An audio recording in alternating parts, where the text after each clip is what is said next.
पता नहीं भरी भीड़ में सबसे हटकर मेरी निगाह उस अजनबी पर कैसे पड़ गई। बस स्टैंड पर कुछ स्कूली बच्चों के अलावा 2-4 ही लोग थे। मई की उस उमस भरी दोपहरी में वह सबसे अलग, कुछ परेशान सा अपने बस का इंतजार में खड़ा था। मैंने अजनबी शहर की इस भीड़ भरे माहौल से चेहरे पर तैरते परेशानी के भाव को छुपाते उस सीधे साधे आदमी को अपना पता दिखाया। जवाब में उसने उस जगह जाने वाली बस का नंबर और नाम बता दिया। करीब 10 मिनट मैं इंतज़ार करती रही थी और इन 10 मिनटों में उसने मेरी बेचैनी, घबराहट और हल्के से डर को मेरे चेहरे पर पढ़ लिया था। वो समझ चुका था कि मैं इस शहर में नई हूँ। जाने कब वो मेरे करीब आ गया और क्षमा मांगते हुए मुझसे जानना चाहा कि मैं कहाँ से आई हूँ और कहाँ जाना है। उस पर गुस्सा तो बहुत आया कि मेरे पर्सनल मामले में धीरे धीरे दखलंदाजी करना चाह रहा था वह, लेकिन उस शांत और निर्मल चेहरे को देखकर मैं सच्चाई के अलावा कुछ भी बयान नहीं कर पाई थी। दरअसल मैं अपने छोटे से शहर से इस महानगर में नौकरी करने आई थी और एक लेडीज़ हॉस्टल खोज रही थी। 2-4 मिनटों के बाद ही मुझे एक बस मिल गई थी और जब मेरे साथ वो शख्स भी उस बस में सवार हुआ तो मुझे लगा था कि इस आदमी से पता पूछकर मैंने बहुत बड़ी गलती की थी शायद। अब तो वो पीछे ही पड़ गया, पर 20 मिनटों के सफ़र में मुझे उसने बताया कि ये एक संयोग ही था कि वो भी मेरी तरह ही एक मकान, हालांकि वो इसी शहर का रहने वाला है, पर उसे एक नए मकान की तलाश है और इसी तलाश में वो मेरे इलाके की ओर जा रहा था। कुछ देर बाद वो अपना कार्ड मेरे हाथों में थमा कर जा चुका था। उसके द्वारा निर्देशित पते को मैं पा भी गई थी। शैलेश से वो मेरी पहली मुलाकात मुझे आज भी ज्यों की त्यों याद है। आज बरसों बीत चुके हैं और मैं शैलेश की पत्नी भी बन चुकी हूँ, लेकिन शैलेश के साथ जुड़ी मेरी कुंवारी यादें आज भी महक रही हैं। जब मैंने अपने पापा से शैलेश को मिलवाया था तो उन्हें विश्वास ही नहीं हुआ कि उनकी चंचल व शरारती बेटी को इतना सीधा साधा और भद्र व्यक्ति कैसे पसंद आ गया। जिस लड़की ने बचपन से ही अपने पसंदीदा राजकुमार की छवि में अपने तरह ही स्मार्ट, चंचल और चुलबुले व्यक्तित्व की कल्पना की थी, उस लड़की को एक साधारण से नैन नक्श वाले व्यक्ति ने कैसे जीत लिया। शैलेश से मिलकर पापा भी बेहद खुश हुए थे और उन्हें यकीन हो गया था कि उनकी बेटी शैलेश के साथ वाकई खुश रहेगी। पापा ने जब शैलेश के बारे में जानना चाहा था तो मैं अनायास ही सब बताते चली गई थी। शैलेश से मेरी दूसरी मुलाकात भी जल्दी ही हो गई थी। वो मुझसे मिलने मेरे हॉस्टल आया था। उसने भी खुशी से बताया कि उसे एक अच्छा मकान मिल गया था। तब तक मैं भी अपनी नई नौकरी और नए शहर के साथ तालमेल बिठाने की कोशिश में लग चुकी थी। शैलेश के अनुरोध पर उसके नए मकान के सामान, फर्नीचर वगैरह के विषय में मैं सहायता कर देती थी। मैंने देखा कि शैलेश सीधी सादी चीज़ों में ज़्यादा विश्वास करता था। तब मैं उसे साधारण साज सज्जा से हटकर नए ज़माने के साथ कदम मिलाने की राय देने से नहीं चूकती थी। इस पर वह मुझे महानगर के चकाचौंध वाली दुनिया से सावधान कराने की कोशिश करता। मैं ज़िंदगी की कड़वाहट और दर्द भरी सच्चाइयों से दूर एक मौज मस्ती वाली ज़िंदगी के सपने देखा करती। मुझे तलाश थी एक ऐसे हीरो की जो मुझे डिस्को, पार्टी, पिकनिक आदि पर ले जाए, जो खूबसूरत हो। एक शाम शैलेश ने जब बेझिझक मुझसे कहा कि वो मुझे चाहता है और अपने घर वालों से मिलवाना चाहता है, तो मैं उसके साहस को देखकर खींच उठी थी। गुस्सा तो इतना आया था कि उस बेढंगे आदमी से कहूँ कि ऐसा कहने से पहले उसने खुद को आईने मैं ठीक से देखा भी है। ये तो मेरी उदारता है कि मैं उस जैसे आदमी के साथ दोस्ती निभा रही हूँ, पर मैं उस नेक इंसान को कोई दुख भी नहीं दे सकती थी। खुद को संभालकर मैंने उसके प्रस्ताव को ठुकरा दिया था।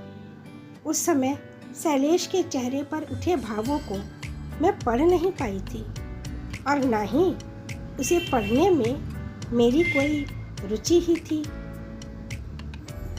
मेरी सहेली स्तुति ने मुझसे कहा भी था कि शैलेश मुझे बेहद प्यार करता है, पर उसका प्यार मेरे लिए कोई मायने नहीं रखता था। अब मैं उससे कतराने भी लगी थी।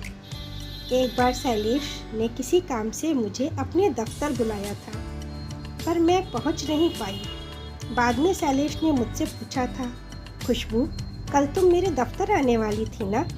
मैं सारे दिन तुम्हारा इंतज़ार करता रहा था और शाम को तुम्हारे हॉस्टल भी फ़ोन किया था। तब स्तुति ने बताया कि तुम किसी अंकित के साथ कहीं बाहर गई हुई हो। वैसे कौन है ये अंकित? शैलेश के लहजे में एक अधिकार और प्यार की झलक स्पष्ट थी और मैं इससे चिढ़ गई। क्यों? अब क्या कहीं किसी के साथ जाने के लिए भी तुम्हारी अनुमति लेनी पड़ेगी? शैलेश को मेरी इस रुखाई से बुरा तो जरूर लगा था। मुझे लगा था मुझे मनाएगा, लेकिन वो मिट्टी का माधो कुछ ना कह सका। वो मेरी समझ से परे था। उसने बस इतना कहा था, तुम इस शहर में नई हो, तुम्हें अभी अपने सही और गलत दोस्तों की पहचान नहीं है। रात गए किसी अजनबी के साथ। शैलेश की पूरी बात सुनने का धैर्य मुझ में नहीं था। मैंने उसकी बात काटते हुए कहा, शैलेश, मैं बच्ची नहीं हूँ, मैं 24 साल की हो गई हूँ और अंकित मेरे ऑफिस का दोस्त है। शैलेश ने मुझे समझाते हुए फिर आगे कहा था, तुम अंकित को ऑफिस के एक दोस्त के रूप में ही तो जानती हो और तुम उस पर इतना विश्वास करने लगी हो कि देर रात डिस्को में उसके साथ बिताओ, और मैं एक दोस्त के रूप में इतना भी हक नहीं रखता कि तुमसे कुछ पूछ सकूं। शैलेश सही था, पर तब तक मुझ पर अंकित के प्यार का जादू चल चुका था। मैं उसे एक तरफा प्यार तो करने ही लगी थी, और जब मैं उसकी मोटरसाइकिल पर बैठी शहर की सैर करती, तब मुझे अपने भाग्य पर गर्व होता था। अंकित मुझे डिस्को, सिनेमा और अपने दोस्तों की पार्टियों में भी ले जाने लगा था, पर दूसरी ओर शैलेश जैसे मुझसे और भी ज़्यादा चिपकता जा रहा था। उसके सवाल अब मुझे अखरने लगे थे। उसके साथ समय बिताना अब मुझे भारी लगने लगा था। अंकित ने मुझे जल्दी ही इस लेडीज़ हॉस्टल के चहार दीवारी की रोक टोक से भी मुक्ति दिलाने का इंतजाम कर लिया। साउथ के एक महंगे अंचल में मुझे जब एक कमरे का फ्लैट किराए पर मिला तो मैंने आज़ादी की एक गहरी सांस ली। शैलेश को बिना बताए मैंने अपना सामान लेडीज़ हॉस्टल से समेट लिया था। हालांकि स्तुति ने मुझे रोकने की असफल कोशिश करने के बाद शैलेश को खबर कर दी थी। शैलेश जब फ्लैट पर मिलने आया तब मैं अंकित का इंतज़ार कर रही थी। कुछ ही मिनटों में जब अंकित मुझे लेने आया तब शैलेश को देखकर उसने एक रूखा सा हाय फेंका था। मैं अंकित के सामने शर्मिंदा हो रही थी कि कहीं वो शैलेश को मेरे दोस्त के रूप में देखकर वेरी पुअर टेस्ट ना कह दे। किसी तरह मैं शैलेश को विदा कर अंकित के साथ बाहर निकली। अब मैं चाहती थी कि अंकित जल्दी से अपने प्यार का इजहार मुझसे करके शादी कर ले, ताकि शैलेश की शंका को मैं हमेशा के लिए दूर कर सकूं। पर अंकित अभी कुछ और मौज मस्ती करना चाहता था। उसके अनुसार शादी के बाद घर परिवार के झमेलों में उलझने के बाद घूमना फिरना कहाँ हो पाता है। इसलिए वो 1 सप्ताह के लिए मुझे डायमंड हार्बर लेकर गया। वहाँ उसने पहले से ही एक कमरा ही बुक करा रखा था।